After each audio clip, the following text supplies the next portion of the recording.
모든 것이 차분히 가라앉고 더 이상 큰 파도는 없을 거라 생각했던 인생의 오후에 예기치 못한 설렘이 찾아온다면 우리는 과연 그것을 온전히 축복이라 부를 수 있을까요? 어쩌면 우리는 나이든 이들의 사랑에 대해 우리도 모르는 사이 너무나 엄격하고 차가운 잣대를 들이밀고 있었는지도 모릅니다. 그들의 행복은 누구의 허락을 받아야만 하는 걸까요? 이것은 단순히 어느 한 개인의 로맨스를 넘어 우리 사회가 애써 외면해왔던 어른들의 사랑과 윤리라는 아주 현실적인 질문을 던지고 있습니다.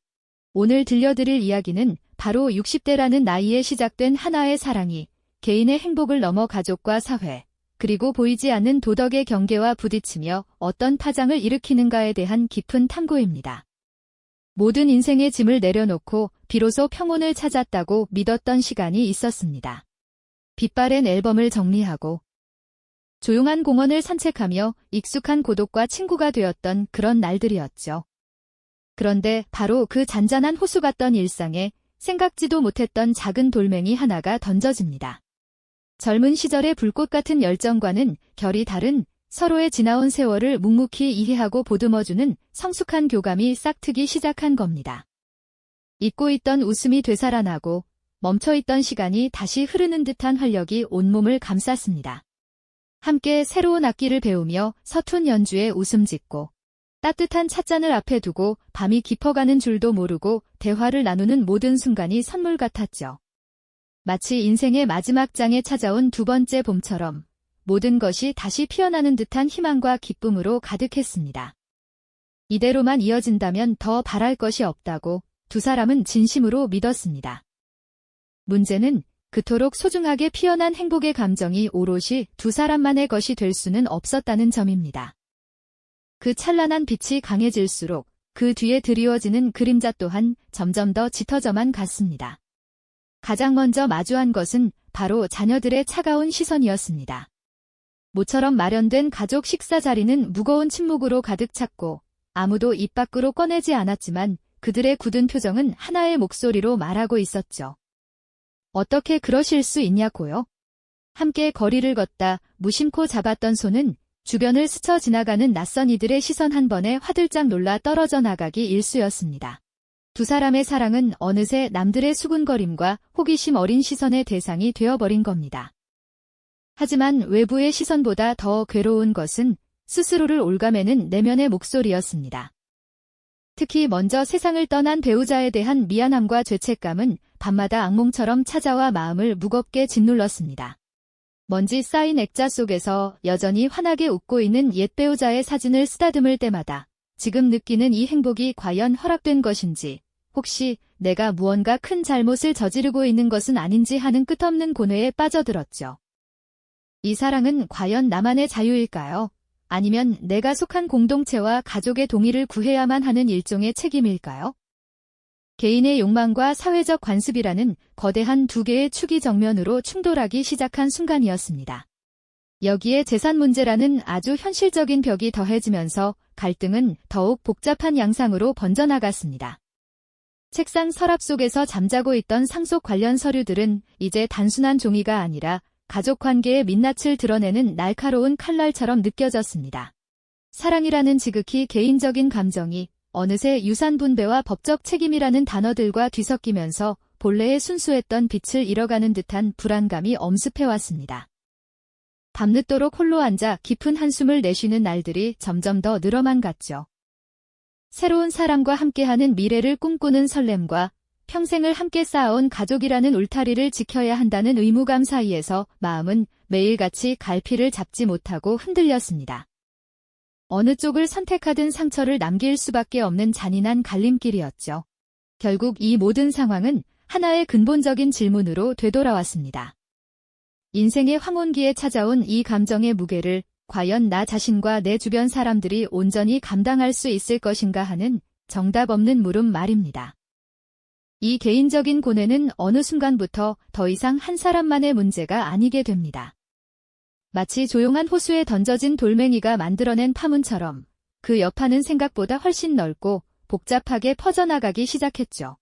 문제는 이들의 사랑이 단순히 두 사람의 감정 교류를 넘어 우리 사회가 민감하게 여기는 여러 현실적인 지점들을 건드린다는 점이었습니다. TV 뉴스나 신문 기사에서 심심치 않게 등장하는 황혼 이혼 급증이나 재혼 가정의 상속 분쟁 같은 자극적인 제목들이 갑자기 남의 일처럼 느껴지지 않는 겁니다. 나의 선택이 자칫 사회적 논란의 한가운데에 놓일 수 있다는 불안감, 그리고 그로 인해 가족들이 받게 될 상처에 대한 두려움은 사랑의 기쁨을 조금씩 잠식하기 시작했습니다. 오랜 친구들과의 모임조차 편치 않습니다. 좋은 소식을 나누고 싶지만 축하보다는 걱정 어린 시선과 조심스러운 수군거림이 먼저 돌아올 것을 알기 때문이죠. 그들의 행복은 어느새 주변의 눈치를 살피며 조심해야 할 비밀이 되어버렸습니다. 결국 법률 전문가를 찾아가 보지만 재산 분할이나 유언장 같은 차가운 법률 용어들은 관계의 무게를 더욱 무겁게 짓누를 뿐입니다. 사랑이라는 순수한 감정이 지켜야 할 것들과 부딪히면서 지독히도 현실적인 문제로 변질되는 순간이죠. 한쪽 벽에는 수십 년간 함께 쌓아온 가족의 역사가 담긴 빛바랜 사진이, 다른 한쪽에는 이제 막 시작된 설렘으로 가득한 새로운 순간이 공존합니다. 전통적인 가족의 가치와 개인의 행복을 추구할 권리, 이 두 가지가 한 사람의 인생 안에서 거세게 충돌하기 시작한 겁니다. 이처럼 외부의 시선과 현실의 벽이 높아질수록 내면의 갈등은 걷잡을 수 없이 깊어집니다. 이제 선택의 문제는 훨씬 더 잔인하고 근본적인 형태로 다가오기 시작했습니다. 과연 나는 이 모든 것을 감수하고 이 사랑을 지켜낼 수 있을까? 아니, 지켜내도 되는 것일까? 내가 느끼는 이 행복의 대가로 내 아이들이 상처받고 평생 쌓아온 관계들이 무너져 내리는 것을 외면할 자격이 나에게 있는 걸까요? 이 질문 앞에서는 그 어떤 확신도 힘을 잃고 맙니다. 비 내리는 창밖을 하염없이 바라보는 시간은 길어지고 텅 빈 거리를 홀로 걷는 발걸음은 천근만근 무겁게만 느껴집니다. 길게 늘어지는 자신의 그림자를 보며 어쩌면 이 외로움이 당연한 벌일지도 모른다는 자책감에 휩싸이기도 하죠. 사랑을 지키기 위해 모든 것을 등지는 것도, 반대로 모두를 위해 사랑을 포기하는 것도 어느 쪽 하나 정답이라고 말할 수 없는 가혹한 기로에 서게 된 것입니다. 손에 쥔 두 장의 사진, 하나는 환하게 웃는 자녀들의 모습이고 다른 하나는 따스한 미소를 짓는 새로운 연인의 모습입니다. 이 사진들을 번갈아 보는 눈빛 속에는 사랑과 미안함, 행복과 죄책감이라는 서로 다른 감정이 뒤섞여 폭풍처럼 휘몰아칩니다. 결국 이 모든 고통은 도덕이라는 이름 아래에서 더욱 무겁게 짓눌립니다. 무엇이 옳은 것이고 누구를 위한 선택이 과연 올바른 것인지 그 어떤 현자도 쉽사리 답을 내릴 수 없는 깊은 미로 속으로 빠져드는 것이죠. 이 개인의 고뇌는 사실 혼자만의 것이 아니기 때문에 더욱 복잡하게 얽혀 들어갑니다. 이들의 사랑은 조용한 호수에 던져진 돌멩이처럼 사회라는 거대한 수면에 예상치 못한 파문을 일으키기 시작하는 것이죠. 문제는 이 파문이 따스한 격려가 아닌 차가운 편견과 날카로운 통념의 형태로 다가온다는 점입니다. TV 뉴스에서는 연일 황혼 이혼 급증과 그로 인한 재산 분할 소송 같은 자극적인 헤드라인이 쏟아져 나옵니다. 마치 남의 이야기처럼 들렸던 그 단어들이 이제는 자신의 삶을 겨누는 날카로운 칼날처럼 느껴지기 시작하는 겁니다. 주변 사람들의 수군거림은 또 어떻습니까? 축복받아야 할 사랑이 한순간에 가십거리로 전락하고 모든 행동 하나하나가 호기심 어린 시선의 감시 아래 놓이게 됩니다. 결국 사랑이라는 지극히 감성적인 영역은 상속이나 재산 문제 같은 아주 차갑고 현실적인 법률의 영역으로 끌려 나오게 됩니다. 변호사 사무실의 딱딱한 의자에 앉아 듣게 되는 유언장 작성이나 상속 지분 같은 단어들은 낭만과는 너무나도 거리가 멀죠. 따뜻했던 두 사람의 관계는 어느새 복잡한 서류 더미 위에서 위태로운 줄타기를 하는 것처럼 아슬아슬해집니다. 행복했던 순간을 담은 사진 옆에 놓인 가족관계 증명서는 지켜야 할 것과 지키고 싶은 것 사이의 간극이 얼마나 깊은지를 잔인하게 증명할 뿐입니다. 이러한 사회적 압박은 결국 개인의 내면을 더욱 깊은 동굴 속으로 몰아넣습니다. 이전까지는 가족에게 미안하다는 감정의 문제였다면 이제는 내가 과연 사회적으로 용납될 수 있는 존재인가라는 근본적인 질문과 마주하게 되는 것이죠. 전통적인 가족의 가치를 지켜야 한다는 오래된 믿음과 남은 인생의 행복을 스스로 선택하고 싶다는 새로운 욕망이 머릿속에서 치열한 전쟁을 벌입니다. 한쪽에는 수십 년간 쌓아온 삶의 무게와 책임감이, 다른 한쪽에는 마지막일지도 모를 설렘과 생의 활력이 놓여 있습니다. 이 거대한 가치관의 충돌 속에서 개인은 철저히 혼자가 됩니다. 텅 빈 거리를 홀로 걸을 때 길게 늘어지는 그림자처럼 이 고독은 누구도 대신 짊어질 수 없는 오롯이 자신만의 몫이 되어버립니다. 어느 쪽을 선택하든 무언가를 잃게 될 것이 분명한 이 기로에서 과연 정답이라는 것이 존재하기는 할까요? 비가 내리는 창밖을 하염없이 바라보는 눈동자에는 그 어떤 해답도 담겨 있지 않습니다. 그저 쏟아지는 빗줄기처럼 마음속에서는 끝없는 질문과 한숨만이 하염없이 흘러내릴 뿐입니다. 이토록 무거운 짐을 지고서라도 이 사랑을 계속 지켜나가야 하는 것인지, 아니면 모든 것을 원래대로 되돌려 놓는 것이 모두를 위한 길인지 알 수 없습니다.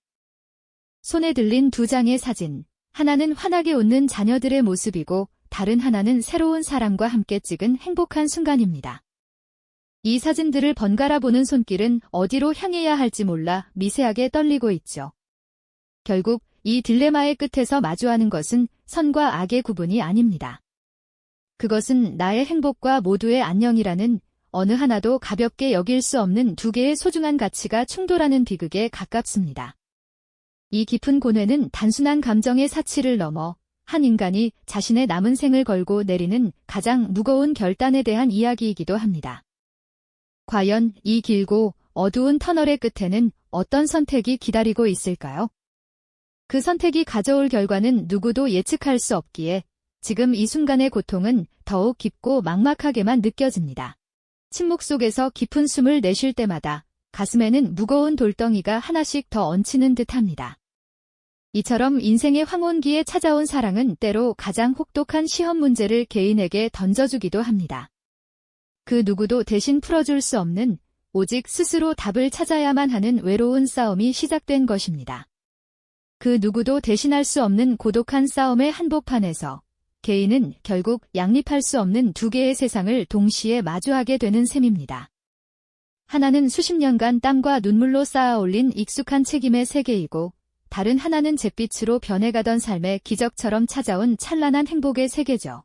낡은 책상 위, 손때 묻은 액자 속에는 자녀들의 환한 웃음이, 그리고 휴대폰 화면 속에는 새로운 인연과 함께 되찾은 자신의 미소가 나란히 놓여 있습니다. 이 두 개의 미소는 결코 한 공간에 공존할 수 없는 서로 다른 행복의 증거처럼 보입니다. 한쪽을 바라보면 다른 한쪽에 대한 미안함이, 다른 쪽을 보면 남은 생에 대한 간절함이 파도처럼 밀려오는 겁니다. 세차게 내리는 비가 창문을 두드리는 깊은 밤이면 복잡한 마음은 더욱 무겁게 가라앉습니다. 빗소리는 마치 끊임없이 이어지는 내면의 질문처럼 들려오고, 창문에 비친 자신의 모습은 한없이 낯설고 초라하게만 느껴지는 것이죠. 사랑을 지키기 위해 모든 것을 등져야 하는 걸까요? 아니면 모두의 평화를 위해 마지막 불꽃을 스스로 꺼뜨려야 하는 걸까요?